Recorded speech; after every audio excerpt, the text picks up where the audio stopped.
Guys finally আমরা রাজবাড়ির কাছে পৌঁছে গেছি। এই যে অনেক দিনের ইচ্ছা ছিল এই রাজবাড়িটা ঘুরে দেখার, আজকে ফাইনালি মানে ইচ্ছাটা পূরণ হলো। রাজবাড়িতে বেশিরভাগ আমি আয়নাই দেখতে পাচ্ছি। এই যে এখানেও একটা আয়না আছে, একদম এমন কারুকার্য করা আছে মনে হচ্ছে অরিজিনাল একদম। বাইরে দেখো কত সুন্দর লাইট সিস্টেম করা আছে। এই লাইটগুলো যখন রাত্রিবেলায় অন করবে তখন এত সুন্দর দেখতে লাগে।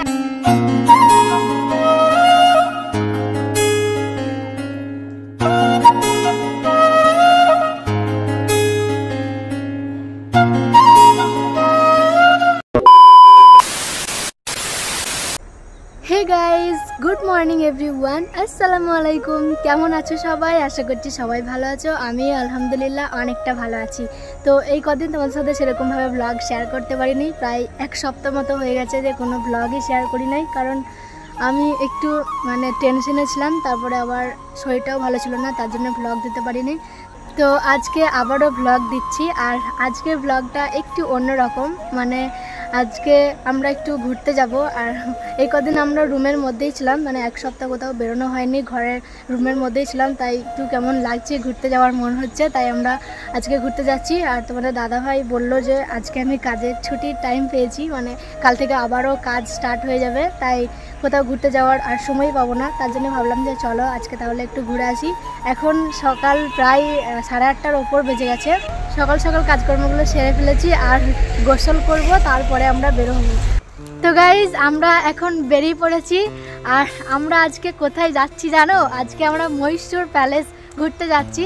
তো এখন আমরা বাস স্টপেজে যাচ্ছি, এখন রেডি হয়ে বাস স্টপেজে যাচ্ছি। আর ঈদের দিনে যাওয়ার কথা ছিল যে মহীশূর প্যালেস ঘুরতে যাওয়ার, কিন্তু ঈদের দিনে তো বাস পাইনি। আর আজকে বাস পাই নাকি, চলো দেখি আগে বাস স্টপেজে যাই। বাস স্টপেজে গিয়ে দেখি আজকে বাস কখন আসে। মানে এখন বাজে হচ্ছে সকাল 11টা মতো। তো চলো আগে বাস স্টপেজে যাই, তারপর দেখা হচ্ছে। গাইজ আমরা এখন সামখেলি বাস স্টপেজে পৌঁছে গেছি, আর এখান থেকে আমরা বাসে করে সোজা যাব মহীশূর। তো আমরা অর্ধেক রাস্তা আসতে না আসতে কিন্তু একটা বাস অলরেডি আমাদের সামনে দিয়ে চলে গেল। এরকমটা ঈদের দিনেও হয়েছিল, তো আবার কখন বাস আসবে এখনও ঠিক নেই। তো চলো আমরা এখন বাসের অপেক্ষাই করছি, কখন বাস আসে দেখি, তারপরে চাপবো। আর আজকের ব্লগটা খুব ইন্টারেস্টিং হতে চলেছে, তোমরা পুরো ব্লগ দেখতে থাকো, তাহলেই বুঝতে পারবে। তো চলো দেখতে থাকো। এই বাসটা আবার দাঁড়াবে নাকি দেখো, চলো দেখা যাক এই বাসটা আবার দাঁড়ায় নাকি। হ্যাঁ দাঁড়াবে মনে হচ্ছে। ইয়াহু, চলো চলো চলো।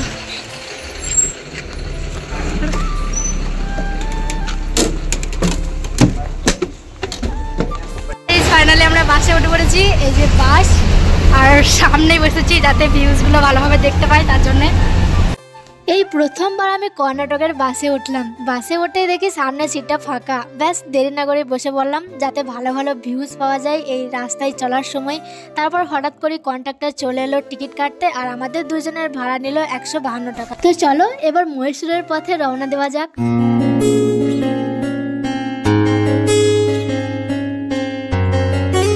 তো গাইজ ফাইনালি আমরা পৌঁছে গেছি মহীশূর বাস স্টপেজে। আর এসে এখানে না বৃষ্টি শুরু হয়ে গেছে। আসার পথে কিন্তু সেরকম মেঘলা আবহাওয়া ছিল না, সেরকম বৃষ্টিও হয়নি। আর এসে এখানে বাস স্টপেজে এসেই বৃষ্টি শুরু হয়ে গেছে, ঝিঝির করে এখন বৃষ্টি পড়ছে। আর আমরা এখন বাস স্টপেজে এলাম, এখানে কিছু খাওয়া দাওয়া করবো। রুম থেকে বেরোনোর সময় কিন্তু সেরকম কিছু খাওয়া দাওয়া করে আসিনি, তো খিদেও পেয়ে গেছে। তো এখানে কিছু খাওয়া দাওয়া করবো, তারপরে আমরা মহীশূর প্যালেস ঘুরবো, অনেক জায়গায় ঘুরবো, তো তোমাদের সাথেও শেয়ার করবো। তো চলো পুরো ব্লগ তোমরা দেখতে থাকো। এখানে আগে খাওয়া দাওয়াটা করি, তারপরে আবার ঘুরে দেখবো। সকালে তাড়াহুড়ো করে বেরিয়ে পড়েছিলাম, কিছু খেয়ে আসা হয়নি, তাই এখান থেকে 2টো ম্যাঙ্গো ফুটি আর 2টো পপস কিনে নিয়ে সকালের নাস্তাটা এখানেই আমরা কমপ্লিট করে নিলাম। তারপর বাস স্ট্যান্ড থেকে একটু বের হতেই চোখে পড়লো রাস্তার ধারে এই দোকানগুলো, খুব কম দামে সোয়েটার বিক্রি করছে। দেখতেই বুঝলাম যে দাম যেমন কম তেমনই কিন্তু ডিজাইনগুলো দারুণ সুন্দর। তাই আর দেরি না করে আমিও এখান থেকে একটা সোয়েটার নিয়ে নিলাম। যদিও আমার একটা সোয়েটার খুব দরকার ছিল, তাই এখান থেকে এই গ্রিন কালারের সোয়েটারটা নিলাম। যাই হোক, তারপরে রাজবাড়ির ভেতরে ঢোকার ঠিক আগেই নজরে পড়লো গেটের সামনে এক ভদ্র মহিলা মজাদার ঝালমুড়ি বানিয়ে বিক্রি করছে। আর ঝালমুড়ি মানেই তো আমার ভীষণ প্রিয়, আর না ভেবে এক প্যাকেট নিয়ে নিলাম। ঝালমুড়ি খেয়ে তো একেবারে ভ্রমণের মেজাজ জমে গেল। এবার তৈরি চলো রাজবাড়ি এক্সপ্লোর করার জন্য। তো গাইজ ফাইনালি আমরা পৌঁছে গেছি মহীশূর প্যালেসে। এই যে মহীশূর প্যালেস, আর এখন আমরা এই গেটের বাইরে দাঁড়িয়ে আছি। তো 1 ঘন্টা জার্নি করে অবশেষে আমরা এই মহীশূর প্যালেসে পৌঁছাতে পারলাম। এদিকে প্রচণ্ড মেঘ করেছে, বৃষ্টি নামবে কেবল এবার। তো দেখা যাক, যতটুকু পারবো তোমাদের সাথে শেয়ার করব। এখন এখানে টিকিট কাটতে হবে, তারপরে ভিতরে প্রবেশ করতে হবে। তো চলো আগে টিকিট কাটি, তারপর ভিতরে প্রবেশ করি। আর ভিতরে অনেক কিছু দেখার আছে, সবই তোমাদের সাথে শেয়ার করবো। যতটুকু পারবো ততটুকুই শেয়ার করব। তো চলো দেখতে থাকো, আসো।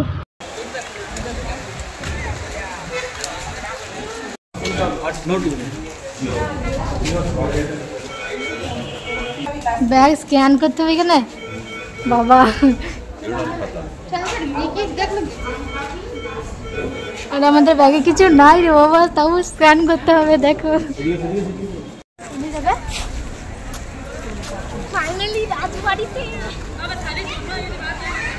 গাইজ ফাইনালি আমরা রাজবাড়ির কাছে পৌঁছে গেছি। এই যে অনেক দিনের ইচ্ছা ছিল এই রাজবাড়িটা ঘুরে দেখার, আজকে ফাইনালি মানে ইচ্ছাটা পূরণ হলো। এখন আমরা রাজবাড়ির ভিতরে ঢুকবো, আর ভিতরে অনেক কিছু দেখার আছে, সেগুলো দেখবো। আর এখানে দেখো অনেক সুন্দর সুন্দর ভিউ আছে, অনেক বাঙালি এখানে এসেছে কিন্তু। আর এদিকে অনেকজন ভিডিও বানাচ্ছে, অনেক ভিডিও শ্যুট করছে আর কি। তো চলো আগে আমরা ভিতরে প্রবেশ করি, অনেক কিছু দেখার আছে। বেশি টাইম লস করলে হবে না, পুরো সময়টা মানে ভালোভাবে কাটানোর চেষ্টা করবো। তোমার সাথে সবগুলো শেয়ার করবো যতটুকু পারবো। তো আসো আগে দেখা যাক।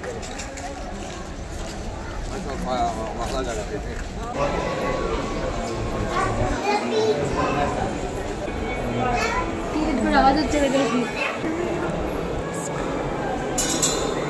অবশেষে ঢুকে পড়লাম রাজবাড়ির ভিতরে। আর রাজবাড়ির ভিতরে ঢুকতেই চোখে পড়লো একের পর এক এই বড় বড় কামান। এই কামানগুলো একসময় রাজার সৈন্যরা যুদ্ধের সময় ব্যবহার করত।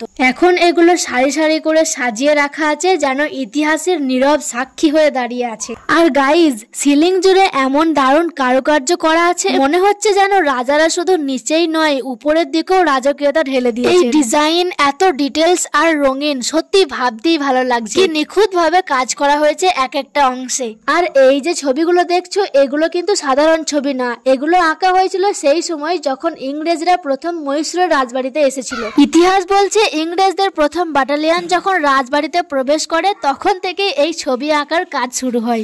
প্রতিটি ছবি যেন সেই সময়ের এক একটা মুহূর্ত ধরে রেখেছে, যুদ্ধ, চুক্তি, সৈন্যরা কিভাবে ক্যাম্প বসিয়েছিল, সবকিছুই। তারপর রাজবাড়ির ভিতরে ঘুরতে ঘুরতে এলাম এক চমৎকার অংশে, যেখানে মাথার উপরে ঝুলছে একটা বিশাল ঝাড়বাতি।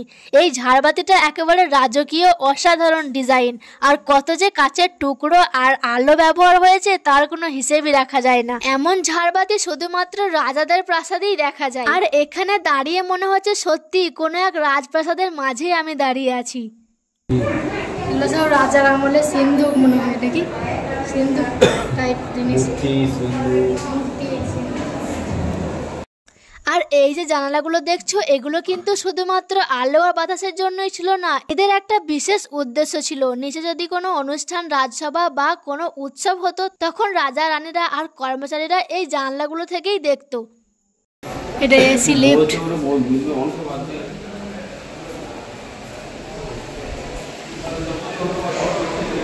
এখানে কি আছে দেখো, রাজাদের সব সিংহাসন।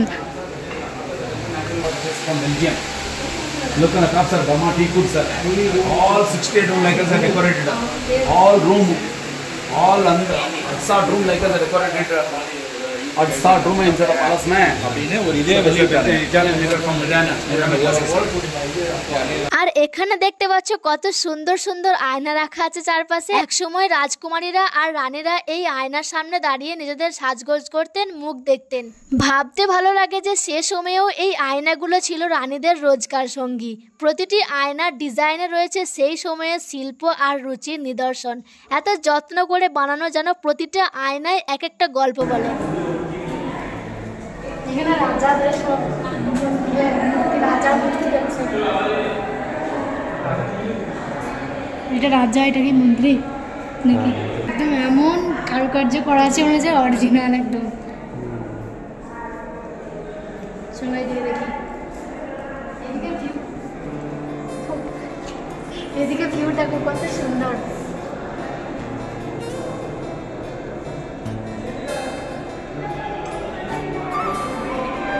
Oh, সুন্দর, নাইস। সুন্দর একটা মিরর এখানে মিরর আছে এখানে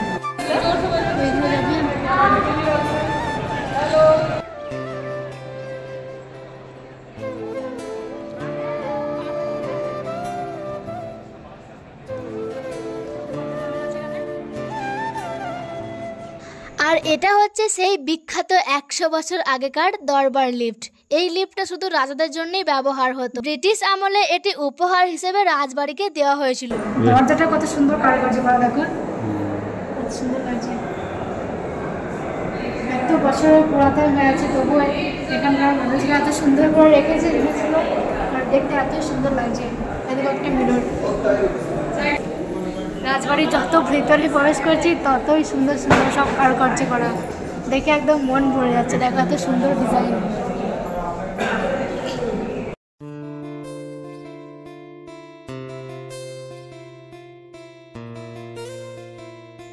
আর এখানে রয়েছে 5টি রূপোর দরজা। প্রতিটি দরজার গায়ে অসাধারণ কারুকাজ, দেবদেবীর ছবি আর সেই সময়ে রাজসভার প্রতীক। একটার থেকে আরেকটা বেশি সুন্দর। এতদিন ধরে এগুলো অক্ষত রাখা হয়েছে দেখে সত্যি অবাক লাগে। মনে হচ্ছে যেন ইতিহাসের একটা রূপালী পর্দার সামনে দাঁড়িয়ে আছি। এগুলো সব পুরো কাঠের, দেখো কাঠের এত সুন্দর ডিজাইন করা।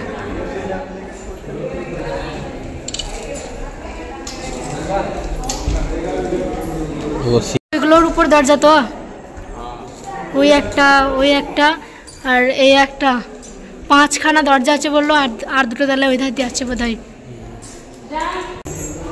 রাজবাড়িতে বেশিরভাগ আমি আয়নাই দেখতে পাচ্ছি। এই যে এখানেও একটা আয়না আছে। তো এখন আমরা এই সিঁড়ি দিয়ে নামবো এবার।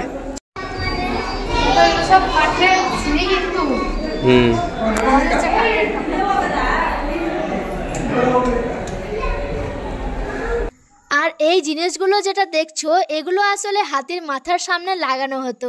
রাজারা যখন রাজকীয় যাত্রায় বের হতেন বা কোনো উৎসবে অংশ নিতেন তখন রাজহস্তির মাথায় এই অলংকারগুলো লাগানো হতো।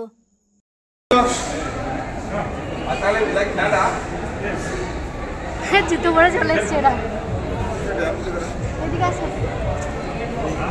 আমরা উপরে একটা ছবিতে দেখেছিলাম না এই মন্দিরটা, আর এই মন্দিরটা এখানে রয়েছে। দেখো গাইস, আমরা এই রাজবাড়ির ভিতরে প্রবেশ করেছিলাম আর পুরো রাজবাড়িটা আমাদের ঘুরে দেখা হয়ে গেল। আর এই বাইরে দেখো কত সুন্দর লাইট সিস্টেম করা আছে, দেখতে পাওয়া যাচ্ছে ক্যামেরাতে। হ্যাঁ, এই লাইটগুলো যখন রাত্রিবেলায় অন করবে তখন এত সুন্দর দেখতে লাগে। আমি ভিডিওতে দেখেছিলাম, জানি না আমরা রাত পর্যন্ত থাকতে পারবো কিনা এখানে। তো এখানে এখনো অনেকগুলো ঘোরার জায়গা আছে। শুধু রাজবাড়ির ভিতরটা ঘুরে দেখেছি, এখনো বাইরে অনেক কিছু ঘুরে দেখার আছে, সেগুলো সব ঘুরবো। এদিকে দেখো অনেক সুন্দর সুন্দর জায়গা আছে। তো এইদিকে এখন আমরা যাব ঘুরতে। চলো, আমরা এই রাজবাড়িটা পুরো ঘুরে দেখলাম। আর এখন প্রায় 3টের ওপর বেজে গেছে, মানে 3:30 মতো বাজে। আর এখন একটু খিদেও পেয়ে গেছে, মানে সেরকম ভারী কিছু খাবার খাওয়া হয়নি, তাই খিদে পেয়েছে। আর এখন খাবো কি, যাই হোক একটা আইসক্রিম নাও। তো এখন আইসক্রিম খাবো, লাঞ্চের টাইমে আইসক্রিম খাবো। এখন এখানে সেরকম কিছু তো খাবার নাই, তো বাইরে দিয়ে আছে হয়তো। তো এখানে ভিতরে আইসক্রিম খাবো। দেখি তোমার আইসক্রিমটা বেশি সুন্দর মনে হয়। ওইটা বেশি সুন্দর, ওই আইসক্রিমটা বেশি খেতে ভালো লাগে। সব বাঙালি ভর্তি এখানে বেশিরভাগ বাঙালি ঘুরতে এসছে, দেখছি বাঙালি সব কথা বলছে। না তোমার ভালো নেই। তো গাইজ, আমাদের পুরো রাজবাড়িটা ঘুরে দেখা হয়ে গেল। আরও অনেকগুলো জায়গা ছিল, সেগুলো ঘুরে দেখলাম। ভিডিওটা এখানেই শেষ করছি। জানি না কেমন কি শেয়ার করতে পারলাম, যতটুকু পারলাম ততটুকু শেয়ার করলাম। কেমন লাগলো অবশ্যই কিন্তু কমেন্টে জানিও। এখন আমরা বাড়ি যাব, ভিডিওটা এখানেই শেষ করছি। কেমন লাগলো অবশ্যই কিন্তু কমেন্টে জানাবে। Tata, bye bye. চলো দেখা হচ্ছে আবার নেক্সট ভিডিওতে। টাটা।